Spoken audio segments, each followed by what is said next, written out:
आम आदमी जो है वो आम आदमी ही रह जाता है और जो एक वेल्दी पर्सन है या जो अमीर इंसान है वो डे बाय डे और अमीर होता जाता है।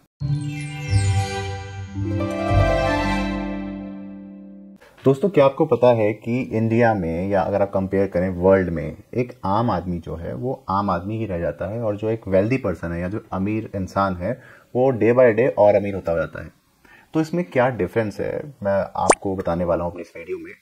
मैंने काफ़ी स्टडीज़ की, फैक्ट्स चेक किए। मैंने एक चीज़ बहुत कॉमन पाई, एक मिडिल मैन में और एक अमीर आदमी में।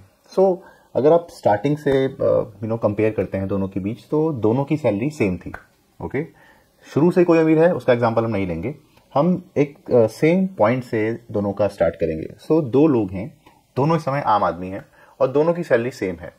अब टाइम बीतने के बाद जो पर्सन ए है उसके पास जैसी सैलरी आती थी वो अपने खर्चों पर उसको खर्च कर देता था। उसने गाड़ी खरीद ली, कपड़े खरीदे, मोबाइल खरीदा, अपनी जो बेसिक नीड्स थी उसके साथ साथ उसने अपनी जो वांट्स थी, डिज़ायर थी, उसको भी फुलफिल किया। एक बहुत पुरानी कहावत है कि अगर हमें बड़ा बनना है, राइट, हमें अपने नीड और डिज़ायर के बीच में डिफरेंस करना पड़ेगा, राइट। नीड्स क्या होती हैं? जो हमें चाहिए ही चाहिए जीने के लिए, लाइक खाना चाहिए, हमारे जो बेसिक स्टेप्स हैं वो सब चाहिए। और डिज़ायर और वांट्स क्या है? जो नेसेसरी नहीं है बट हाँ हमें अपने अपने आप को फुलफिल करने के लिए वो चाहिए। लेट्स सपोज मोबाइल चाहिए, गाड़ी चाहिए, राइट, महंगा घर चाहिए। ये सब मैं एक डिज़ायर और वांट्स की कैटेगरी में डाल देता हूँ। अब होता क्या है कि जो पर्सन ए था वो अपनी सैलरी को आते ही विड्रॉ करता था और मोबाइल खरीद लिया या कोई एसेट ले लिया, गाड़ी ले ली, कैमरा ले लिया। But on the same time जो पर्सन बी था उसने क्या किया, उसकी जो सैलरी आती थी उससे उसने इन्वेस्टमेंट स्टार्ट की। बहुत ही कॉमन टर्म है, बहुत सारे इन्फ्लुएंसर्स यूज करते हैं कि इन्वेस्टमेंट करो। बट अगर आप यहाँ पे थोड़ा सा कॉमन तरीके से सोचें कि इन्वेस्टमेंट इज नथिंग, आप क्या कर रहे हो, आपने अपना सैलरी पार्ट से जो नीड थी उसको तो फुलफिल कर लिया, बट आपने अपने डिजायर और वांट्स पे कंट्रोल किया और जो पैसे आपको वहां लगाने थे आपने उनको इन्वेस्ट किया। अब जो पर्सन बी था उसने इन्वेस्टमेंट कहाँ की? उसने की SIPs में, कुछ स्टॉक्स में जहाँ पे उसको डिविडेंड अच्छा मिलता था। फिर उसने कहीं रियल एस्टेट में इन्वेस्टमेंट करना शुरू किया, बिजनेसेस में किया जहाँ से उसको कुछ प्रॉफिट आए, रियल एस्टेट में किया जहाँ से उसको कुछ रेंट आउट हो, राइट।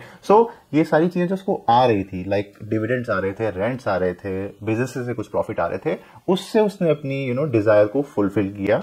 और इस चीज की वजह से जब आप कंपेयर करते हैं एक टाइम के बाद पर्सन ए और पर्सन बी को, तो पर्सन ए के पास तो कुछ नहीं बचा, राइट, बिकॉज उसने भी सैलरी का पूरा यूज कर लिया था, उसने कहीं इन्वेस्टमेंट नहीं किया था। बट पर्सन बी के पास उसने इन्वेस्टमेंट भी किया और उसने अपनी वांट्स और डिजायर को कहीं ना कहीं फुलफिल भी किया। इसीलिए अगर दो लोग सेम सैलरी पे अपना लाइफ की जर्नी स्टार्ट कर रहे हैं और दोनों की लाइफ स्टाइल में यही डिफरेंस है जो मैंने आपको बताया, तो एक टाइम पे जो पर्सन ए था वो आम आदमी ही बन के रह जाएगा और पर्सन बी था वो वेल्दी पर्सन बन जाएगा। वाई? बिकॉज उसके पास कुछ टाइम के बाद रियल एस्टेट बिजनेसेस, अच्छे स्टॉक्स जहां से उसको अच्छा डिविडेंड मिल रहा था, अच्छी SIP जहां से उसको अच्छे रिटर्न्स मिल रहे थे, वो सब है। हम लोग जो डिफ्रेंशिएट करते हैं कि नहीं उसको कहीं से पैसा मिल गया है, उसकी वेल्थ ज्यादा कैसे हो गई, उसे दिमाग लगा लिया, ऐसा कुछ भी नहीं होता है। स्टार्टिंग से ही जो ट्रैक और पाथ है वो डिसाइड हो जाना चाहिए कि हमें किस साइड जाना है। It is very easy to buy iPhone on a EMI in Amazon sale or Flipkart sale, and it is very easy to open a monthly SIP in any of the fund managers. So decision is completely yours कि आप आने वाले time पे wealthiest man बनना चाहते हैं या still you are happy with your common man strategy। अगर आपको मेरी ये वीडियो अच्छी लगी हो प्लीज शेयर एंड सब्सक्राइब, और अगर आपको ऐसे ही टॉपिक अच्छे लगते हैं, फाइनेंस को लेके, फैक्ट्स को लेके, टेक को लेके, तो आप मुझे रीच आउट कर सकते हैं, कमेंट कर सकते हैं, so that I can create a new video for you।